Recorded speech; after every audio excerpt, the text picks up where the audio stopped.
కొరకైనా ఆ,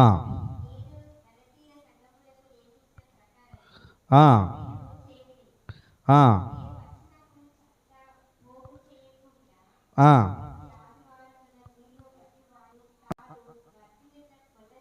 ఆ, ఆ, ఆ, ఆ.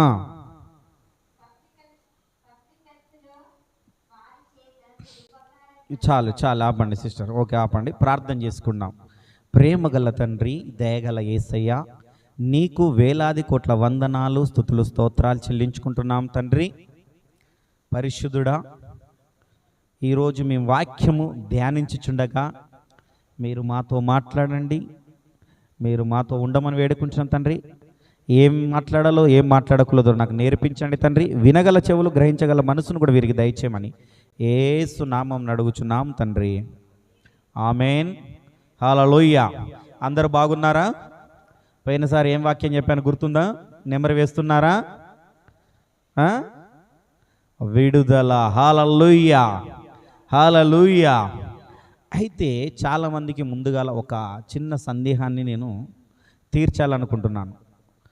ఆదివారం ఆరాధన చేసుకునేది ఎందుకు అంటే దేవుడి పునరుత్థానాన్ని జ్ఞాపకం చేసుకోవడానికి. ఎందుకు? సజీవుడైన దేవుణ్ణి పునరుత్థాన దినమున మనము జ్ఞాపకం చేసుకోవడానికి.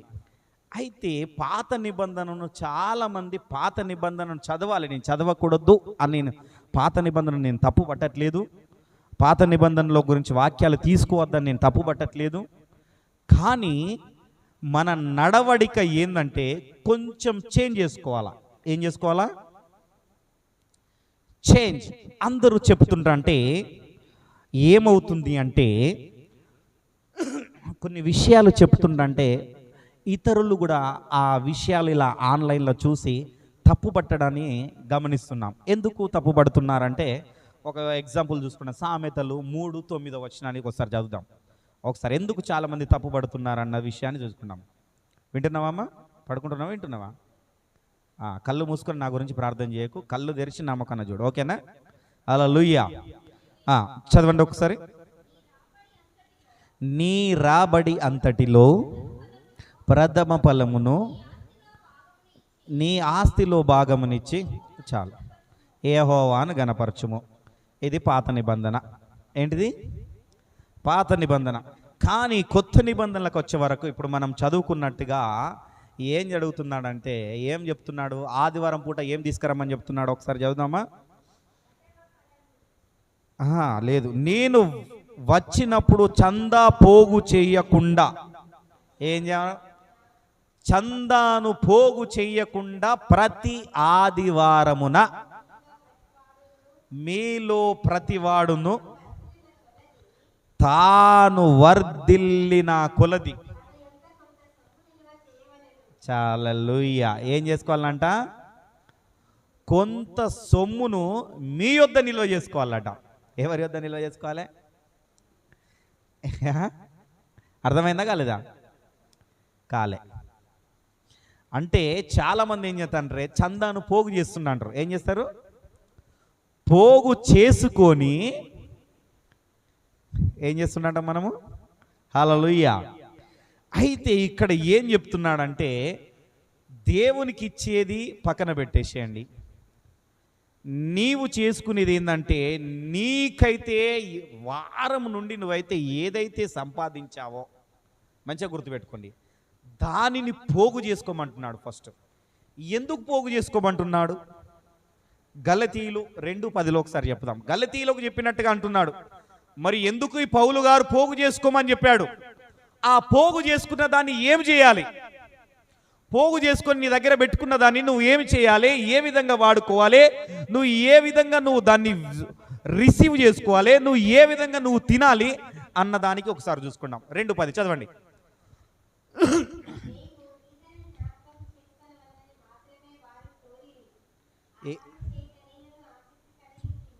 హల్లెలూయా.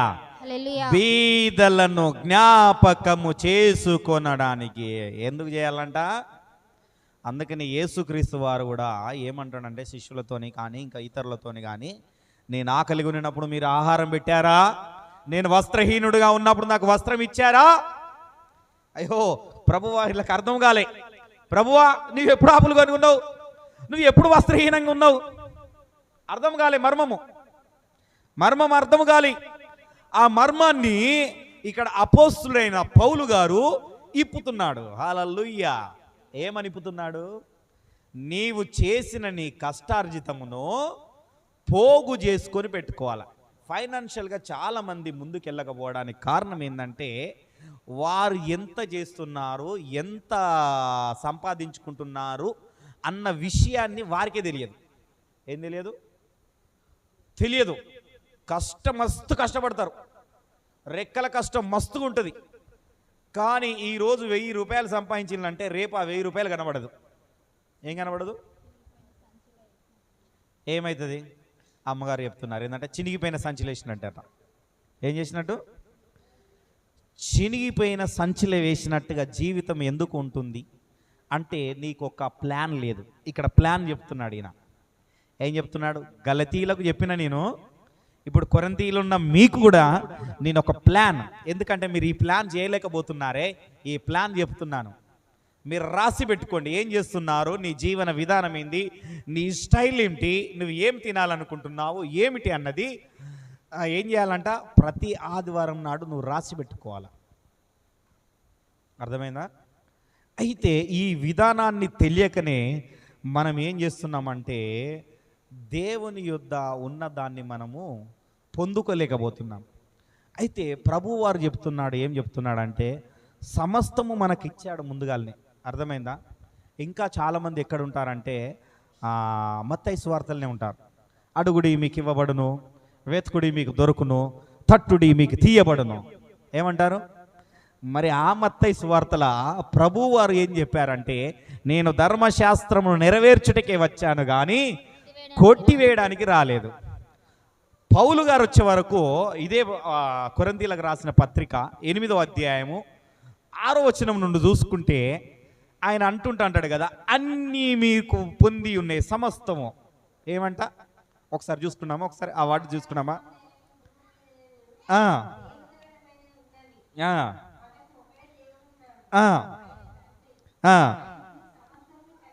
ఏందంట? ఒక్క నిమిషం ఆపండి. ఏం కలిగిందంట?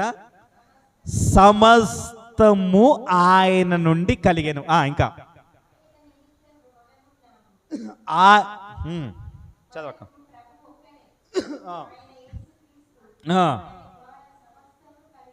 ఏందంట? మనకైతే ఉన్నది ప్రభు ఒక్కడే ఉన్నాడు. ఆయన ద్వారా సమస్తము కలిగినది. ఇచ్చే విషయము నీది. దేవుడు ఎప్పుడైనా గుర్తుపెట్టుకోండి, ఇవ్వడములో ఆయన ఇంత ఇవ్వని కొత్త నిబంధనలు అడగల. నేను చాలా వాక్యాలు విన్నాను. చాలామంది ఏం చెప్తున్నారంటే, దశమ భాగాలు తీసుకురండి అని చెప్తుంటారు. నేను కూడా 3 సంవత్సరాలు అవుతుంది. ఈ మాసం ఇది నవంబర్, ఇది మొదటి మాసమా? ఇదే మాసంలో నేను ఈ నవంబర్లోనే మా నాన్న నాకు చర్చి అప్పచెప్పిండు. ఎగ్జాక్ట్లీ 3 సంవత్సరాలు నిండుతాయి నాకు. ఎప్పుడు నిండుతాయి ఎరకనంట?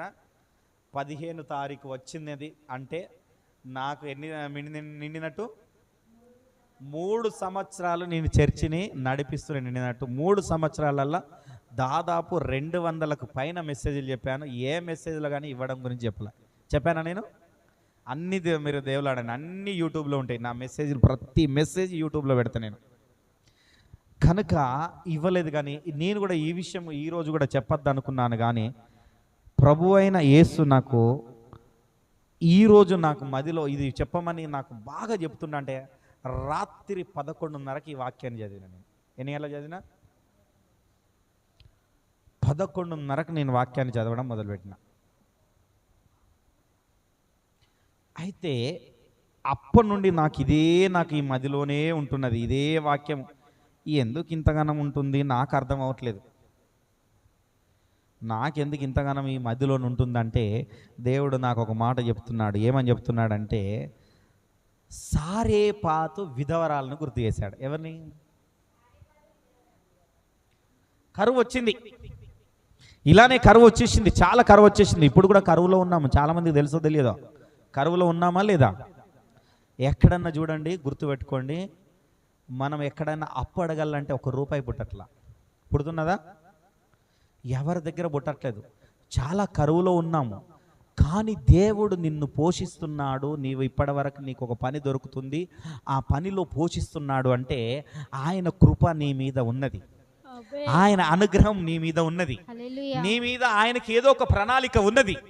నేను ఈరోజు నాకు వచ్చిన ఈ దర్శనంలో నేను అనుకున్నది ఏంటంటే, ఆయన ప్రణాళిక ఏదో ఒకటి నా మీద ఉన్నది, ఏదో ఒక ప్రణాళిక ఉన్నది. నీకు ఈ సమస్య వచ్చిందా? ఈ సమస్య గురించి, ఈ సమస్యల నుండి నువ్వు బయటికి వెళ్ళే ప్రణాళిక కూడా ఆయన దగ్గర ముందుగానే సిద్ధపరిచి ఉన్నది. కానీ ఆ ప్రణాళికను నీవు గ్రహింపట్లేదు. ఏం చేయట్లేదు? గ్రహించట్లేదు. అయితే ఎందుకు ఆ ప్రణాళికను నువ్వు గ్రహించట్లేదంటే, ఇక్కడ మొదటి రాజులు ఒకసారి చూద్దామా. మొదటి రాజులు 17వ అధ్యాయం 13వ వచనాన్ని ఒకసారి గుర్తు చేసుకున్నాం. ఇదొక్కటి గుర్తు చేసుకున్న తర్వాత ముందుకెళ్దాం. అప్పుడు ఏలియా ఆమెతో ఇట్లా నేను భయపడవద్దు, పోయి నీవు చెప్పినట్లు చేయము. పోయి నేనైతే దేవుడు నీకు ఏ విధంగానైతే చెప్పిండో అదే చెయ్యి. అయితే అందులో నాకు ఒక చిన్నది అప్పము మొదట చేసి, అబ్బాబ్బాబ్బా ఏం చేస్తుండంట? మొదట చేసి ఎవరికి తీసుకురావాలంట? ఆమె తినమని చెప్పిండా? పౌలు గారు కూడా ఈ విషయాన్ని కొత్తగా చెప్తున్నాడు. ఏం చెప్తున్నాడు? ఆదివారం నాడు పోగు చేసుకోండి. ఆయన చెప్పే విధానం చూడండి. యేసుక్రీస్తు వారు ఆయనలోకి వచ్చిన తర్వాత ఆయన మారు మనసు పొంది ఆయన యేసుతో నడవలేదు, యేసుతో జీవించలేదు. కానీ యేసుక్రీస్తు వారు ఏదైతే చెప్పాలి అనుకుంటున్నాడో, ఏమైతే మనకు తెలియపరచాలి అనుకుంటున్నాడో ఆ విషయాలన్నీ పౌలు గారు చెప్పారు. హల్లెలూయా. శిష్యులు చెప్పలా, పేతురు చెప్పలేదు అంతగనము. అర్థమైందా? యోహాను చెప్పలేదు, ఎవరు చెప్పలేదు. వీళ్ళు కూడా కొన్ని విషయాలు మర్మయుక్తంగానే చెప్పారు. అయితే ఈయనకు మాత్రం తెలియని విషయాలు ఈ అపోస్తులు 12 మందిని పిలిచి మాత్రం అడిగాడు పౌలు గారు. ఏం చేశారు? అపోస్తుల కార్యం 15వ అధ్యాయంలో ఉంటుంది. తీయకండి, ఇప్పుడు ఏం చదవకండి, కానీ మీరు తర్వాత వెళ్ళండి కదా. అది ఫస్ట్ మీటింగ్ అనమాట. ఆయన వాళ్ళందరినీ పిలిచి, మీరు ప్రభువుతోని ఉన్నారు కదా, కొన్ని విషయాలు నాకు అర్థమవుతలేదయ్యా, మరి ఈ విషయాల గురించి ఏమిటో నాకు చెప్పండి అని ఆయన అడిగి వారి దగ్గర నుండి తెలుసుకున్నాడు. నేను కూడా కొన్ని విషయాలు నాకు అర్థం కానప్పుడు నేను ఏం చేస్తున్నానంటే, మా సీనియర్స్ని అడుగుతాను. నేను ఏం చేస్తా, సీనియర్స్ పాస్టర్స్ ఉంటారు కదా, వారిని అడుగుతా, సీనియర్ విశ్వాసులను అడుగుతా. ఎందుకు సీనియర్ విశ్వాసులను అడుగుతాను తెలుసా? ఒక మంచి సామెత ఉంది. నాకు మొన్ననే ఒకసారి అన్నవారు గుర్తు చేసిండు, ఒక అన్న గుర్తు చేసిండు. సీనియర్ నర్స్ అట జూనియర్ డాక్టర్. ఏంటిది? Senior nurse junior doctor. నమ్ముతారన్నా మరి ఈ విషయాన్ని? ఒక సీనియర్ నర్స్ ఉన్నదనుకో, డాక్టర్ ఏదైతే రాసిండో అది మాత్రం ఇస్తుంది. ఏ రోగానికి ఏమందో ఆమెకు అన్నీ తెలుసు అక్కడ. ఎందుకంటే అది చూస్తుంది, రాస్తుంది. అది చూసి ఆమెకు మనసులో నిండిపోతుంది.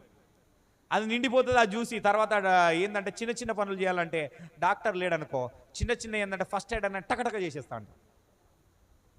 ప్రాణం నిలబెట్టడానికి ఏదో ఒకటి టకటక మందు రాయడం కానీ మందు వేయడం కానీ చేస్తున్నాడు. ఈ విషయం గురించి నేను అడుగుతాను. నేను ఎవరినైనా సీనియర్లను కొద్దిమందిని సలహాలు అడుగుతుంటాను. ఎందుకు అడుగుతానంటే, నేను అప్పుడప్పుడు కూడా మనలో కూడా ఫోన్ చేసి అడుగుతుంటాంట, ఎట్లా చేద్దాం, ఎలా చేస్తే బాగుంటుంది అన్నది.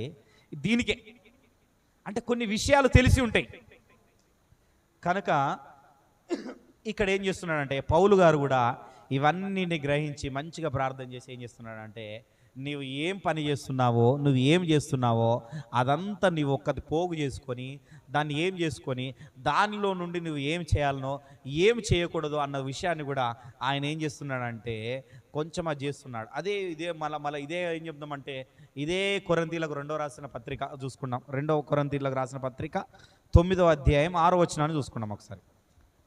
అయితే ఆయన చెప్పుకుంటూ వస్తున్నాడు, ఇక ఏం చేయాలి, గింత ఇవ్వాలా అంత ఇవ్వాలా అని చెప్పట్లేదు. ఆయన ఏం చెప్తలేడు, ఇవ్వట్లేదు.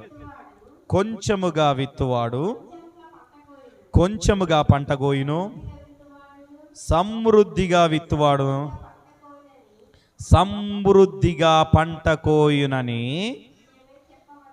ఈ విషయమై చెప్పవచ్చును. ఆయన చెప్తున్నాడు, అటు తీసుకొచ్చిండు, ఇటు తీసుకొచ్చిండు, మొత్తం తీసుకొచ్చిండు.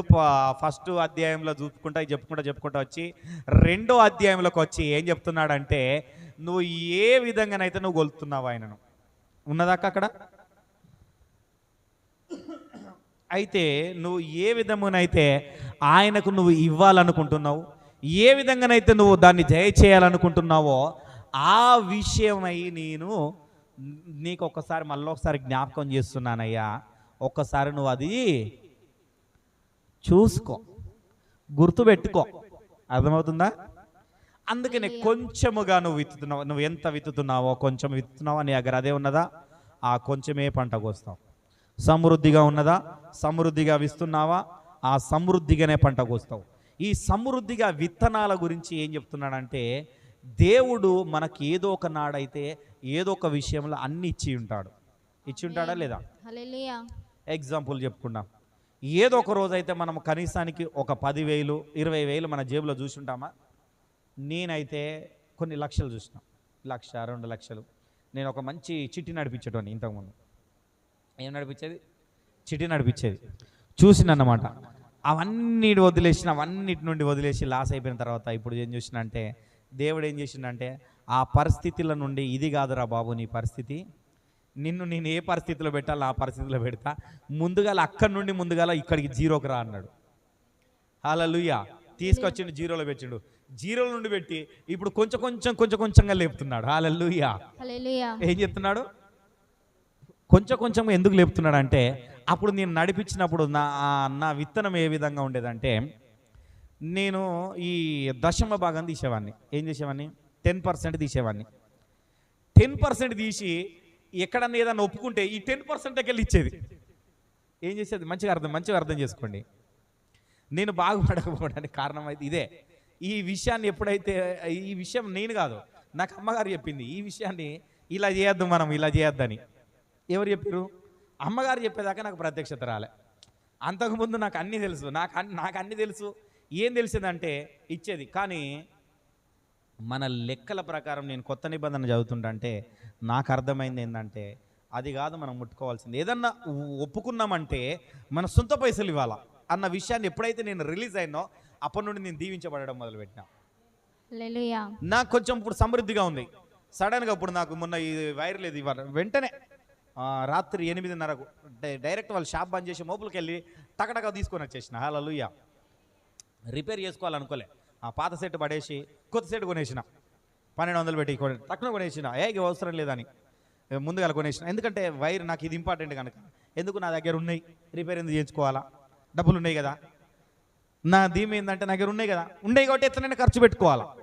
ఎందుకు ఈ విషయం తెలియాలంటే, ఈ విషయాన్ని ఏం చెప్తున్నాడంటే, అపోస్తుడైన పౌలు గారి కట వీళ్ళు అన్ని పోగు చేసి ఇస్తుంటే, నాకు మీరు ఎందుకయ్యా నా దగ్గర ఫుల్గానే ఉన్నాయని చెప్తున్నాడు. మీరు ఇచ్చే దాంట్లో విషయంలో కూడా కానీ ఉన్నాయి, కానీ మీరు ఇంకా ముందు ఉండాలని చెప్తున్నాడు. ఎందుకు ముందు ఉండాలంటున్నాడంటే, ఆయన ఏం చెప్తున్నాడంటే, నేను బీదలకు సహాయం చేయాలనుకుంటున్నా, నేను విధవరాన్లకు సహాయం చేయాలనుకుంటున్నాను, వేరే వారికి నేను భోజనం పెట్టాలనుకుంటున్నాను. కాబట్టి ఆ తలంపు నాలో వచ్చినది కనుక మీరు ఇంకా ముందుగా ఉండాలని కనుక, ఆ ముందుగా ఉండాలంటే దేవుడు ఆ విధంగా అప్పుడైతే ఏ విధంగానైతే యేసుక్రీస్తు వారు చెప్పారో ఆ విషయాన్ని గుర్తు చేస్తున్నాడు. నేను వస్త్రహీనుడిగా ఉన్నప్పుడు నాకు వస్త్రం ఇచ్చారా అన్న విషయాన్ని ఇక్కడ గుర్తు చేసి, మీరు ఏ విధంగా ఇస్తాడు అన్న విషయాన్ని గుర్తు చేసుకుంటూ మళ్ళీ ఒకటి ఏం చేస్తున్నాడంటే, ఒక దేవుడు ఒక పరలోక రాజ్యం గురించి ఏదంటే మత్తయి సువార్తకు చూసుకున్నాం. ఏం చెప్తుందంటే, అక్కడ ఒక ఉపమానం ఉంటుంది. మత్తయి సువార్తలో 25వ అధ్యాయం ఒకసారి తీయండి. రిబా షెకెటెలి రిబాందురాల రబాసి హల్వరా రబాందురాల రబాసి 25:14 నుండి చూడండి అక్క.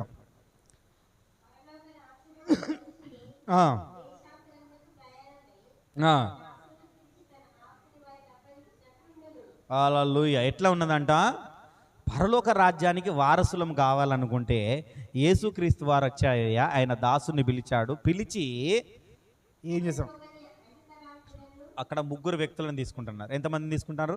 అందరు నమ్మకం చూడాలి. ఎంతమందిని? 3 వ్యక్తులను తీసుకొని, ఒకరికి 5 తలాంతులు, ఒకరికి 2, ఒకరికి 1 ఇచ్చిండు. గుర్తుపెట్టుకోండి, చాలు ఇక్కడ ఆపేసేయండి. అయితే ఎందుకు 5 ఇచ్చాడు, ఎందుకు 2 ఇచ్చాడు, ఎందుకు 1 ఇచ్చాడు? గుర్తుపెట్టుకోండి. అక్కడ ఏమంటున్నాడంటే ఎవరి సామర్థ్యము చొప్పున. ఏం చొప్పున? ఎవరి సామర్థ్యం. కొంతమంది నాలంటే బద్దకస్తులు ఉంటారు. ఏం చెప్తారికైనా నేను పని చేస్తా, నేను చేయనని కాదు. ఒక్కరోజు చేసిన అనుకో, వారం 10 రోజులు ఇంటికనే ఉంటా. ఎన్ని రోజులు ఉంటా? ఇప్పుడు నాకు 1 తలం తీయచ్చు, అర్థమైందా? కొంతమంది రోజు పని చేస్తూ అంటారు, వారికి 5 తలంతులు ఇవ్వచ్చు. మంచిగా గుర్తుపెట్టుకోండి. దానికి దీనికి ఎట్లా లింక్ చేసి నేను చెప్తున్నానో, దీన్ని కొంచెం లింక్ అప్గా ఎలా చెప్తున్నాను చూడండి. ప్రతి దానికి ఒక లింక్ అప్ చేసి నేను చెప్తుంటా అంట. నేను ఏదైనా ఇక కొంతమంది ఏంటంటే ఒక 4 రోజులు పనిచేసి 2 రోజులు ఇంటికాడ ఉండి, మళ్ళీ తర్వాత 2 రోజులు పనిచేసి 4 రోజులు ఇంటికాడ ఉండి, అంటే మొత్తం మీద ఒక నెలలో ఒక 10 రోజులు 15 రోజులు పనిచేసే వాళ్ళు ఉంటారు. వారికి 2 తలంతులు ఇవ్వచ్చు. ఇక్కడ ఇంచుమించు తలంతు అంటే, ఒక తలంత్ అంటే 360 రూపాయలు, 3600 రూపాయలు కింద ఉంటుంది ఫుట్పాత్లో ఉంది. ఒక తలంతు ఇంచుమించు 3600 రూపాయలు కావచ్చట. ఎన్ని అంటే సామర్థ్యం చొప్పున ఒకనికి 3600 రూపాయలే ఇచ్చాడు. ఎంత ఇచ్చాడు? ఒకనికి దాన్ని మల్టిప్లై చేశాడు. 2 చేస్తే ఏమవుతుంది? 7200. ఒకరికి 7200 ఇచ్చిండు, అంతేనా? కొంతమందికి 5. ఇంకా పెరుగుతున్నది, అమౌంట్ పెరుగుతున్నది. ఈ సామర్థ్యం చొప్పున ఇచ్చి ఏం చేయమన్నాడంటే దానితో మిమ్మల్ని ఆశీర్వదించబడాలని చెప్పిండు. నేను అందుకనే ఇంతకుముందు ఏం గుర్తు చేశానంటే, మనం కొంతమందిని ఒక 10,000, 20,000, 30,000 చూసింటాం, 1,00,000 రూపాయల చూసింటాం. కానీ ఆ డబ్బునంతా ఖర్చు పెట్టి ఉంటాం. ఏం చేసి ఉంటాం? ఖర్చు పెట్టి ఉంటాము. మళ్ళీ వెనుకకు చూసుకుంటే ఏముండదు. దేవుడు నీకు ఆ రోజు నీకు అది ఇచ్చాడు, దాన్ని ఏ విధంగా ఉపయోగించుకోవాలన్నది అపోస్తులుడైన పౌలు గారు చెప్పారు. కానీ దాన్ని నువ్వు ఉపయోగించుకునే పద్ధతిలో నుండి నువ్వు ఫెయిల్ అయిపోతున్నావు. ఏమవుతున్నావు? ఉపయోగించుకునే పద్ధతిలో నుండి నువ్వు ఫెయిల్ అవుతున్నావు. గనుక దాన్ని ఏ విధముగా ఉపయోగించుకోవాలి అని దేవుడు ఇక్కడ చెప్తున్నాడు. ఏమని చెప్తున్నాడు అంటే, ఈ ఉపమానం అదే ముందుగానే చెప్పాడు. ఆయన బ్రతికున్నప్పుడే నా గురించి ఒక సహోదరుడు వస్తాడు, ఆయనతోని మీకు వివరణగా చెప్తాడు. కానీ ఆ వివరణ కాకుండా చెప్పనట్టుగా నేను మీకు చెప్తున్నానయ్యా, దాన్ని ఏ విధంగా ఉపయోగించుకోవాలి అన్నది ఒకసారి మీరు గ్రహించండి అన్నట్టుగా ఇక్కడ చెప్తున్నాడు. అయితే ఈ 5 తలాంతులు ఇచ్చిన వ్యక్తి, ఇటురా, 5 తలాంతులు ఇచ్చిన వ్యక్తి దాన్ని మంచిగానే ఉపయోగించుకున్నాడు. 2 తలాంతులు ఇచ్చిన వ్యక్తి దాన్ని మంచిగానే ఉపయోగించుకున్నాడు. మరి 1 తలాంతులు ఇచ్చిన వ్యక్తి ఏం చేశాడు? ఒకసారి మనం చూద్దామా? లేదక్క 24 నుండి చూడండి. తర్వాత 1 తలాంతు తీసుకుని వాడు వచ్చి, అయ్యా, చాలు ఇక్కడ అమ్మ, ఇక్కడ చూస్తున్నావా ఏమన్నాడు? విత్తని చోట కోయివాడవు, చల్లని చోట అంటే అక్కడ విత్తనమే జల్లలేదు, కానీ అక్కడ పంట సమకూర్చుతావు. అక్కడ విత్తనమే వేయలేదు, నువ్వు అక్కడ కోస్తావు.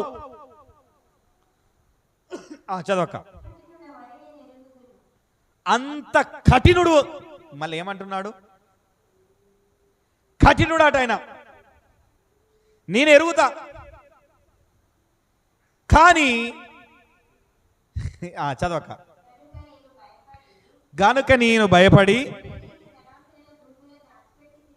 నీ తలాంతులను భూమిలో దాచిపెట్టి తిని. హల్లెలూయా. 2 చేతుల పైకి ఎద్దామా? ఇప్పుడు ఇక చూడండి, ఒక 5 నిమిషాలలో నేను వాక్యం ముగించబోతా. ఇక ఈ విషయాన్ని షార్ట్గా చెప్పి నేను విషయించబోతా. హల్లెలూయా. ఇక గట్టిగా చెప్తే కూడా మీరు వినలేరు. ఇంకా నేను దీని వివరణ చెప్తున్నా కానీ వినలేరు అన్న విషయం అందరికీ తెలుసు. కానీ దేవుడు ఏదో చెప్పమన్నాడు అన్నట్టుగానే నేను ఇప్పటికీ చెప్తున్నాను, చాలా అయిష్టంగానే చెప్తున్నాను. దేవుడు నన్ను గద్దిస్తున్నా కానీ నేను అయిష్టంగానే నేను చెప్తున్నాను. హల్లెలూయా. దేవుడు నన్ను క్షమించును గాక. ప్రభువా నన్ను క్షమించండి. హల్లెలూయా, హల్లెలూయా. రెండు చేతుల పైకిద్దాం. హల్లెలూయా. అయితే దేవుడి గురించిన విషయాలు, అన్ని విషయాలు మనకు తెలుసు. తెలుసా తెలియదా? దేవుడు ఎలాంటి వాడో తెలుసు. ఏదైనా సమస్తం ఆయన దయచేయువాడని తెలుసు. లేనిది ఉన్నట్టుగాను ఉన్నది లేనట్టుగాను సృష్టించువాడు ఆయన తెలుసు. ఆ ఏలియాను ఏ విధంగానైతే కాకోలతో బోధించాడో, ఆ బీద విధవరాలను కూడా పిలిచాడో, ఏ విధంగానైతే బోధించాడో ఆ విషయాన్ని ఆయన గ్రహించిన అన్ని విషయాలు తెలుసు. ఆ బీద విధవరాలతో దేవుడు మాట్లాడాడు కనుక ఆ విషయం తెలవగానే ఆయన ఏం చేసిందంటే మొదటగా దేవునికి ప్రాధాన్యత ఇచ్చి ఆయన దేవుడు ఏదైతే చెప్పాడో ఆ విధంగానే తీసుకొచ్చి మొదట సేవకుడికి ఇచ్చేసింది. హల్లెలూయా. ఆ విషయాన్ని గ్రహించేసింది. ఆమె ఆశీర్వదించబడింది. కొత్త నిబంధనలకు వచ్చి వరకు మనం ఆ విషయాలను గ్రహించలేకపోతున్నాము, ఆశీర్వదించలేకపోతున్నాము. హల్లెలూయా. అయితే ఆ విషయాన్ని ఇక్కడ ఏం చేస్తున్నాడంటే తలంతులుగా చెప్తున్నాడు. ఎప్పుడో ఒకసాడైతే నీకు డబ్బు ఇచ్చారు, కానీ ఆ డబ్బును నువ్వు ఏ విధంగా ఉపయోగించుకుంటున్నావు ఫైనాన్షియల్గా అన్నది నీవు ఉపయోగించుకునే పద్ధతి ప్రకారమే నువ్వు ఆశీర్వదించబడుతున్నావు అంటున్నాడు. నువ్వు చేసే పనిని బట్టి నీకు ఇస్తానంటున్నాడు దేవుడు. నువ్వు బాగా కష్టపడు, నీకు 5 తలాంతులు ఇస్తాడు. నువ్వు కొంచెం కష్టపడితే నీకు 2 ఇస్తాను. నువ్వు ఇంకా సోమరిగా కష్టపడితే 1 ఇస్తాను. ఆ 1 ఇచ్చినప్పుడైనా అప్పుడప్పుడు నీకు ఇచ్చినా కానీ ఆ ఇచ్చిన దాన్ని నువ్వు రిసీవింగ్ చేసుకునే పద్ధతిలో ఏమున్నావంటే ఆయన గురించి నీకు అన్నీ తెలుసు. అర్థమైందా? ఆయన గురించి నీకు అన్నీ తెలుసు. ఆయన ఏం చేయగలడో తెలుసు. అన్ని అద్భుతాలు చూస్తున్నావు, అన్ని ఆశ్చర్య కార్యాలు చూస్తున్నావు, అందరితో వింటున్నావు, ఏం చెప్తున్నావో చుట్టుపక్కల ఉన్నాయి అన్ని వింటున్నావు, అవి వింటున్నావు. కానీ ఆ విషయాలు తెలుసు. కానీ దాన్ని తెలిసి కూడా నువ్వేం చేస్తున్నావు అంటే నీ తలాంతును సోమరితనంగా భూమిలో దాచిపెడుతున్నావు. ఎటు కాకుండా ఏం చేస్తున్నావు? ఎటు కాకుండా చేస్తున్నావు. దేవునికి ఇవ్వడం లేదు, ఒక ఇతరులకు ఇవ్వట్లేదు. ఏమంటే నీ వల్ల ఏంటంటే ఇతరులకు ఉపయోగం లేదు, దేవునికి ఉపయోగం లేదు. అదే అక్కడ మెయిన్ ఉన్నది. ఉన్నట్టుగా చెప్పాలంటే నీ వల్ల ఏమయ్యారా ఉపయోగం అన్నట్టుగా. అర్థమైందా? అవునా కదా? కొంతమంది నేను బాగా వాడేది ఎప్పుడు వాడేదంటే, నేను హైదరాబాద్లో జాబ్ చేసినప్పుడు నేను సూపర్వైజర్గా ఉన్నప్పుడు ఏం చేసిందంటే ఈ పదాలను ఎక్కువగా వాడేది. వాడు ఊకే రాలేదనుకో ఊకే తప్పించే వాళ్ళు ఉండేది. కొంతమంది ఏంటంటే లోడింగ్ పని కాడ నేను మనుషులను పెట్టినాలంటే కొంచెము కూరగాయలు ఒకటి, బట్టలు అవన్నీ షాపింగ్ మాల్లో ఉంటాయి కదా, సమస్తం ఉంటాయి కదా. ఇప్పుడు డీమార్ట్లో ఏ విధంగా ఉంటాయో ఆ విధంగా ఉంటాయి అన్నమాట. దానికి కొంత సపరేట్ పని వాళ్ళు కావాలి, 8 మంది కావాలి. ఆ 8 మందిలో ఏం చేసేదంటే దాంట్లో ఊకే 2-3 తప్పించేది. ఏం చేసేది? ఓ 4-5 కరెక్ట్గా వచ్చేది. వాళ్ళు గడికి ఒకసారి వస్తుండ అంటే నేను అనేది ఊకే ఏమిరా మీ వల్ల ఉపయోగము? ఇక్కడ కంపెనీకి లేకపోయిందా, నాకు లేకపోయిందా, ఊకే తప్పిస్తాను. ఏందిరా భయ్ మీ బాధ అంటే, అన్న నిన్న నాకు పని ఎక్కువైందా అన్నాను. ఏమనేది? నిన్న నాకు పని ఎక్కువైందన్న, రాలేదంటే ఆ విషయం నాకు చెప్తే ఇంకొకళ్ళు నన్ను బయట వాళ్ళని పిలుచుకుంటా కదరా, ముందు నాకు చెప్పరాదురా భయ్ అని నేను అనేది. అయినా కానీ ఎన్నిసార్లు చెప్పినా కానీ వినకపోయేది. వాళ్ళతోనే ఏదో ఒకటి నేను చేయించుకోవాలన్నా అంటే చేయించుకోవాలి, పని చేయించుకోవాలి, పని లేకపోతే పని నడవదు. అర్థమైందా? అన్నట్టుగా నేను వాళ్ళతో నడిపించుకునేటోని. ఏం చేసేటోని? ఎందుకంటే ఆయనతో కూడా రాకపోతే ఇప్పుడు నేను ఉన్నట్టు చెప్తున్నా అనుకో, ఈయంత రాకపోతే ఏం చెప్పాలి, గోడలకు చెప్పుకోవాలన్నట్టుగా ఇప్పుడు నడిపించే ఉద్యోగం నడిపించుకుంటున్నా. హల్లెలూయా. ఇప్పుడు మీకు అర్థమైంది అనుకుంటా. అర్థమైందా? ఆ విధంగా నేను నడిపించుకునేది కానీ ఈ విషయాన్ని దేవుడు నన్ను గద్దించినాను కానీ అని చెప్తున్నాడంటే ఏమవుతుందంటే నేనెవరో నీకు తెలుసు, నేను నీకు ఇచ్చిన నువ్వు బాగుపడతావు, వాళ్ళు బాగుపడద్దా? దేవుడు నాకు చెప్పిన విషయం ఇదే. బాగుపడద్దా? నువ్వు ఏమి ఇస్తావో అదే పంట కోస్తావు. అర్థమైందా? కొంచెముగా ఇస్తే కొంచెమే పంట కోస్తావు, సమృద్ధిగా ఇస్తే సమృద్ధిగా పంట కోస్తావు. అందుకని అంటున్నాడు ఆదివారం నాడు నీ ఇంటి లెక్కలు తేలాల. హల్లెలూయా. దేవుని మందిరానికి వచ్చే ముందు నీ ఇంటిలో లెక్కలు నీకు తేలాల. తేలలేదు అంటే నువ్వు ఆశీర్వదించబడవు. ఎందుకు ఆశీర్వదించబడవంటే యేసుక్రీస్తు వారు శిలువ మరణం ద్వారా అన్ని సమస్తాన్ని తండ్రి యొద్ద నుండి మన యొద్ద పెట్టేశాడు. మూట గుర్తుపెట్టుకో. ఏం పెట్టాడు ఆయన? ఒక మూట పెట్టిండు, ఒక ప్యాకేజ్. ఆ ప్యాకేజీ పాత నిబంధనలో కూడా పెట్టేశాడు. ఏం పెట్టాడు ఎరికేనా? ఆదాము అవ్వతోని ఫలించి అభివృద్ధి పొందు. ఏమన్నాడు? ఫలించు అభివృద్ధి పొందు అన్న ప్యాకేజీ పెట్టాడు. నీకు కూడా వచ్చి ఆ ప్యాకేజ్ నీ దగ్గర కూడా పెట్టాడు. కానీ ఆ ప్యాకేజీని నువ్వు విప్పట్లా. ఏం చేయట్లేదు? విప్పకుండా ఏం చేస్తున్నావంటే నీకు ఉన్న ఒకటే ఇచ్చాడు. ఇయ్యకనే ఒకటి ఇచ్చాడు ఆయన తలంతు. 5 ఇవ్వలేదు, 2 ఇవ్వలేదు. ఇయ్యక నువ్వు చేసే పని వారానికి ఒకసారి 2 వారాలకు ఒకసారి పని చేస్తున్నావు. దాంతో నువ్వు మొత్తం జీవనాన్ని జడిపించుకుంటున్నావు. ఇచ్చావు, కానీ ఆ ఇచ్చిన దాన్ని నువ్వు భూమిలో పాతి పెడుతున్నావు సోమరిగా ఉండి. హల్లెలూయా. అయితే దానికి ఏమని చెప్తున్నాడంటే, అక్క చదవక్క, కంటిన్యూ చదవక్క. అందుకు 26, అందుకు అతని యజమానుడు వానిని చూసి, సోమరివైన చెడ్డ దాసుడా, నేను విత్తని చోట కోయివాడను, నేను విత్తని చోట కోయివాడను, లేనిది ఉన్నట్టుగాను ఉన్నది లేనట్టుగాను చేయవలదని నువ్వు ఎరుగుదువా? అయితే నీవు నా సొమ్ము సావుకారుల యొద్దలో ఉంచవలసి ఉండేను. అప్పుడు అంటే బ్యాంకులు లేవు. ఏమంట? అప్పుడు బ్యాంకులు లేవు కనుక సావుకారుల యొద్ద ఉంచితే నేను వెళ్ళి దాన్ని వడ్డీ ఏం చేస్తుండంట? వడ్డీతోనన్నా తీసుకుంటున్నాయ్యా. నువ్వు పని చేయని సోమరిపోతు అనుకో, నువ్వు చేసినప్పుడన్నా ఇప్పుడు బ్యాంకు ఉన్నది, ఆ పోయి ఆ బ్యాంకులు నన్ను వేసుకోయా, ఫిక్స్డ్ జీవితం ఎత్తే నీకు వచ్చి ఆ వడ్డీ అన్న వస్తుంది. ఆ వడ్డీతోనన్నా బతుకుతూ. అర్థమైందా? తీసుకుంటావు అంటే ఆయన తీసుకుంటాడు కాదు. నువ్వు పని చేయ శాతం అయితే లేదు, నీ వల్ల అయితే లేదు, నువ్వు ఎంతో కొంత సంపాదిస్తున్నావయ్యా, ఆ సంపాదించినదన్నా ఒక బ్యాంకులో దాచి పెట్టుకుంటే అంతేనా కదా? బ్యాంకేనా కదా? సావుకారులు అంటే ఏంటిది? వాళ్ళు ఒక మినీ బ్యాంక్. అప్పుడు హల్లెలూయా. ఆ బ్యాంకులు లేనప్పుడు వాళ్ళు మినీ బ్యాంకు ఏం చేసేదంటే, ఎవరి దగ్గర మేము సేటు మా ఇంట్లో ఫంక్షన్ ఉన్నది, ఒక 500 కావాలి అనగానే టక్కున తీసి ఇచ్చేటాడు. దానికి వడ్డీ తీసుకునేటోడు. అవునా కదా? బ్యాంకులో నీ డబ్బులు కూడా ఉన్నాయి అనుకో, బ్యాంకులు కూడా ఇప్పుడు రుణాలు ఇస్తున్నాయి, దాన్ని నువ్వు ఉపయోగించుకోవట్లేదు. గవర్నమెంట్ దేవుడు ఇచ్చిన దాన్ని రుణాలను కానీ గవర్నమెంట్ ఇచ్చేటి కానీ నువ్వు ఉపయోగించుకోవట్లేదు, అది నీ తప్పు. అయితే ఇక్కడ ఏం చెప్తున్నానంటే, సోమరివైనా నీవైనా నా గురించి తెలుసయ్యా, తెలిసి కూడా నీవు ఆ ఉన్నదాన్ని, ఆ ఇచ్చిన తలాంతును దాన్ని నువ్వు ఏ విధంగా ఉపయోగించుకోవాలన్నది నువ్వు ఎరగట్లేదు కనుక అది నీ తప్పు. ఎవరి తప్పు? అందరు అనుకోవాలా? అనుకోవట్లేదు. ఎవరు తప్పట? మన తప్పే. దాన్ని ఏ విధంగా ఉపయోగించుకోకపోతున్నాను మనం ఫైనాన్షియల్గా అన్నది అది మన తప్పే కనుక ఏమని చెప్తున్నాడంటే, ఆ విషయాన్ని దేవుడు ఏం చేస్తున్నాడంటే గుర్తు చేస్తున్నాడంటే, ఉండి ఈ ఉన్న ఒక్క తలంతంత గుంజుకొని అట ఆ 10 తలంతులు ఉన్నవాడికి ఇస్తున్నాడు. ఏం చేస్తున్నాడు? 10 తలంతులు అక్కడ ఉంటుందంటే ఎందుకు ఇస్తున్నాడంటే, ఈ ఫైనాన్షియల్ కూడా ఏ విధంగా ఎదగాలని ఈ అపోస్తుడైన పౌలు చెప్పాడు, పాత నిబంధనలు కొంతమంది భక్తులు చెప్పారు. ఈ చెప్పారంటే కొంతమంది ఏమంటారంటే, అయ్యా డబ్బును ప్రేమించకూడదయ్యా, సైతాన్. ఏందంట? సైతాన్. కొంతమంది పాస్టర్లు బోధిస్తారు.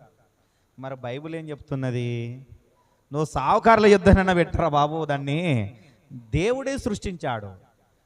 ఆయన లేకుండా ఏది కలగలేదు. కలిగిందా? ప్రతిదీ దేవుని మూలమునే కలిగినది అన్నారా? నేను చెప్తున్నానా? మరి సైతాన్ ఎక్కడ నుండి వచ్చిందిరా దరిద్రుడా? అంతేనా కదా?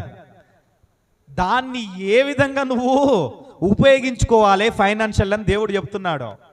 నా మూలమున కలిగిందయ్యా, నేనిచ్చిన జ్ఞానంతో మీరు తయారు చేసుకుంటున్నారు, నా జ్ఞానంతో మీరు ఎదుగుతున్నారు, దాన్ని ఏ విధంగా నువ్వు ఉపయోగించుకోవాలి అని బైబిల్ నేర్పిస్తుంది. ఏం చెప్తున్నది? అందుకనే ఆయన చెప్తున్నాడు, లెక్కలు చూసుకోమని చెప్తున్నాడు సంఘానికి. ఏం చెప్పాడు? నేను వచ్చినప్పుడు మీరు లెక్క చూసుకొని పోగు చేసుకొని పెట్టుకోవాలా. మీరు అప్పుడు ఏం చేయాలనుకుంటున్నారో ఆ విషయాన్ని వచ్చి నాకు చెప్పాలా. ఏం చెప్తున్నాడు?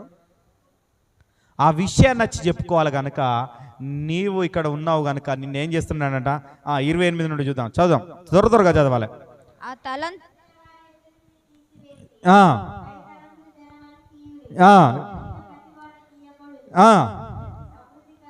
ఏందంట? ఏమంట? కలిగిన ప్రతి వానికి ఇయ్యబడును, అతనికి సమృద్ధిగా కలుగును. ఎందుకు సమృద్ధిగా కలుగునంటే నీ ఆశీర్వాదము నీ చుట్టుపక్కల వాళ్ళకు పోతున్నది. నువ్వు రిసీవ్ చేసుకుంటలేవు. నువ్వు సోమరైన చెడ్డ దాసుడవు.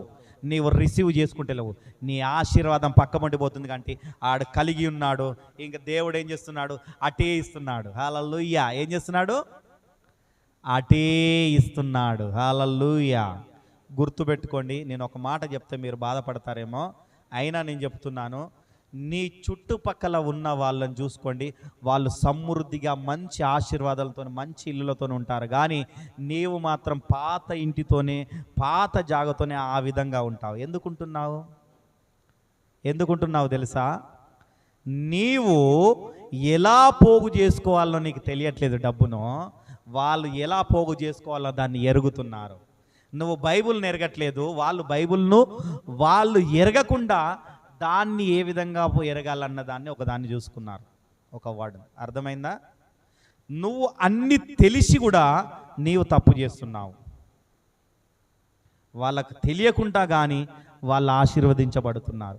ఎందుకు ఆశీర్వదించబడుతున్నారంటే నీ ప్రార్థన అన్నది పక్కపొంటి వెళ్ళట్లేదని నువ్వు అనుకుంటున్నావు. కానీ నీ ప్రార్థనతోని నువ్వు ఆశీర్వదించబడట్లేదు, కానీ నీ ప్రార్థనతోని ఇతరులు ఆశీర్వదించబడుతున్నారు. అర్థమవుతుందా? దీని మీద కూడా నేను మంచి ఇతరులు ఏ విధంగా ఆశీర్వదించబడుతున్నారు అన్నది కూడా దేవుని చిత్తం అయితే నేను చెప్పడానికి కూడా నేను చెప్తాను. ఇప్పుడు నేను పూర్తిగా చెప్పట్లేదు. కానీ అయితే మనం ఇక్కడ చూసుకుంటున్నాము. ఇంకొకటి ఏంటంటే 31 నుండి చూసుకున్నాం అక్క. చదవండి. సరే, ఇక్కడ ఇంకా 29 ఇంకా కాలే. 29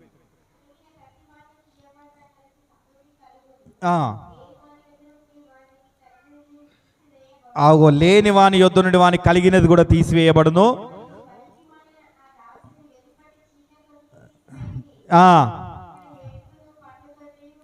చాలు. ఏందంట అక్కడ ఏముంటుందంట? ఇక వానితో నాకు అవసరం లేదయ్యా, ఇన్ని రోజులు భూమి మీద ఉన్నా కానీ, ఇన్ని రోజులు ఇంత చెప్పినా కానీ దాన్ని ఉపయోగించుకోలే. తీసుకుపోయి ఆ చీకట్లో పడి ఆడు భూమి మీద ఆశీర్వదించబడలే, పరలోకంలో ఆశీర్వదించబడడానికి వస్తున్నాడా? వీడెందుకు పనికి రానోడు, తీసే అంటున్నాడు. హల్లెలూయా. అక్కడ ఏముంటుందట? ఏడుపును పళ్ళు కొరుకుటనే ఉంటుంది. కనుక నేనేం చెప్తున్నానంటే, నేను ఈ విషయాన్ని ఈరోజు మీకు చెప్పాలనుకున్నది ఏంటంటే, భూమి అందే నువ్వు ఆశీర్వదించబడాలి. ఎక్కడ ఆశీర్వదించబడాలి? భూమి అందే ఆశీర్వదించబడాలంటే అపోస్తుడైన పౌలు ఏ విధంగానైతే కొరింథీయులకు రాసిన మొదటి పత్రిక 16వ అధ్యాయంలో ఏ విధంగానైతే చెప్పాడో, నీవు ఏ విధంగా పోగు చేసుకోవాలని నీకు చెబుతున్నాడో ఆ విధంగా నువ్వు పోగు చేసుకోవాలి. పోగు చేసుకొని ఆయన యుద్ధకు రావాలి. ఏమని రావాలి? నేను వచ్చినప్పుడు చందా పోగు చేయకుండా ప్రతి ఆదివారం మీలో ప్రతివాడు తను వర్ధిల్లిన కొలది తమ యుద్ధకు సొమ్మును నిల్వ చేసుకొనవలెను. నేను వచ్చినప్పుడు మీరెవరికి యోగ్యులని ఎంచి, ఏమంట? ఆయన వచ్చినప్పుడు అట పౌలు గారితో కూడా ఇంకెవరు వస్తున్నారు. దాంట్లో ఎవరు యోగ్యులని ఎంచి, ఎవరంట? యోగ్యులని ఎంచి వారి దగ్గర పెట్టాలి. మీరు ఏం చేయాలా? నీకు ఉంచుకోవాలా, నువ్వు యోగ్యులైన వారికి పెట్టాలా. పెట్టినప్పుడు నీ ఆశీర్వాదాలు చూడాలి. అర్థమైందా? ఏం చెప్తున్నాడు? అయితే ఏం చేయాలంటే, ఈ అపోస్తుల కార్యం 4వ అధ్యాయంలో చూసుకుంటే ఇక్కడ ఏం చేస్తున్నారంట, సంఘములో ఉన్న వాళ్ళందరూ, నేను చదవకండి, నేనేం చెప్తున్నా మీరు ఇంటికి వెళ్ళి చదువుకోండి. కానీ ఆస్తి పాస్తులు అన్నిటిని అమ్మేసి అన్నీ చేసి అపోస్తుల పాదాల యుద్ధలో పెట్టి, నేను మిమ్మల్ని అమ్మమని చెప్పట్లేదు, మమ్మల్ని అమ్మమంటున్నాడు అని నేను అనుకునేరు. నేను ఎగ్జాంపుల్ చెప్తున్నా. అపోస్తుల పాదాల యుద్ధ పెట్టి అట అందరూ పంచుకున్నారట. ఏం చేసిళ్ళు? ఒకరికి ఎక్కువ ఒకరికి తక్కువ లేకుండా అందరు పంచుకొని ఆ పంచుకున్న దాన్ని ఇక దాని నుండి వాళ్ళు ఇంకా పొందడం మొదలుపెట్టారు. ఇక్కడ దేవుడు అన్నీ మనకు పంచిపెట్టాడు. గుర్తుపెట్టుకోండి. ఎవరి ఆస్తులు వాళ్ళ దగ్గర ఉంచుకోండి, అమ్ముకోకండి. గుర్తుపెట్టుకోండి. దానితో ఇంకో ఆస్తిని సంపాదించుకోండి. హల్లెలూయా. వీళ్ళు ఏం చేసిళ్ళు? ఇంకా ఆస్తిని సంపాదించుకున్నారు. కనుక ఉన్నదాన్ని ఏంటంటే ఇంకా ఏ విధంగా సంపాదించుకోవాలన్నది బైబిల్ నేర్పిస్తుంది. ఏం నేర్పిస్తుంది? సంపాదించుకోవద్దని నేర్పేలే. గుర్తుపెట్టుకోండి. భూమి మీద ఆశీర్వాదాలు సంపాదించుకోమని చెప్తున్నాడు. ప్యాకేజ్ ఇచ్చేసాడు దేవుడు. ఆశీర్వాదాలు కుమ్మరించేశాడు. హల్లెలూయా. హల్లెలూయా. దాని ద్వారా నువ్వు ఇంకా పొందుకోవాలనే చూస్తున్నాడు కానీ పొందుకోవద్దని చూడట్లేదు ఆయన. కనుక నీవు ఏం చేస్తున్నావు, నువ్వు ఏ పని చేస్తున్నావు అన్నదంట నీవు పోగు చేసుకోవాలి. నువ్వేం చేసుకోవాలా? ప్రతి వారం నువ్వు పోగు చేసుకోవాలి. పోగు చేసుకొని ఎప్పుడైతే నువ్వు ఆ విధంగా నడుచుకుంటావో అప్పుడు నువ్వు ఆశీర్వదించబడతావు. లేకపోతే నువ్వు చెడ్డ దాసుడిగా ఉంటావు. నువ్వు చెడ్డ దాసుడిగా ఉన్నావు అంటే దేవునికి ఉపయోగపడవు. హల్లెలూయా. నువ్వు ఎన్ని చేసినా ఆయన గురించి నీకు ఎంత తెలిసినా కానీ నీకు అక్కడ ఏమంటా ఏడుపును పళ్ళు కొరుకుటనే ఉంటుంది. కానీ ఆయన గురించి నీకెంత తెలిసినా కానీ నువ్వు ఎంత తెలిసినా ఆయన విత్తను చూడ కోయివాడు ఆయన కోయినవాడు అని తెలిసినా కానీ నీకు ఉపయోగం లేదు. నీకు పరలోక రాజ్యంలో నీకు స్థానం లేదని చెప్పకనే చెప్తున్నాడు ఆయన. ఏం చెప్తున్నాడు?